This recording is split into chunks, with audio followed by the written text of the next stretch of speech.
গোলাঘাটৰ পুলিবৰত নিশা এটা ভয়ংকৰ পথ দুৰ্ঘটনাত এক দম্পতীৰ মৃত্যু। গোলাঘাটৰ শ্বহীদ কুশল কোঁৱৰ অসামৰিক চিকিৎসালয়ত ভৰ্তি হৈ থকা আত্মীয়ক খাদ্য দিবলৈ আহিছিল দম্পতীয়ে। দুখন বাইকৰ মাজত সংঘৰ্ষৰ পিছতে এখন গাড়ীয়ে মহতিয়াই থৈ যায় স্বামী স্ত্ৰীক।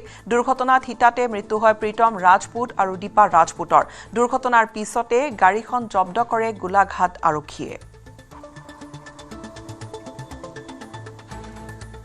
অসুখ হৈ আছিলে, হস্পিটেলত আছিলে।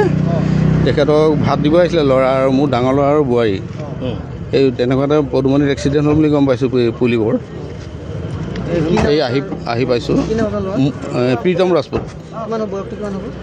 বয়স তেওঁ 30 বছৰ। আৰু আপোনাৰ যোনটো বোৱাৰীৰ বয়স 25 বছৰ। কি নাম ভুলুকিটিং পাই আছিলে? হয়। এতিয়া সঠিকভাৱে আমি একো গম পোৱা নাই। ইয়াৰ স্থানীয় মানুহে কৈছে যে এখন ডাম্পাৰ বা তাৰ কেনেকুৱা টাইপৰ ডাঙৰ গাড়ী হ'ব।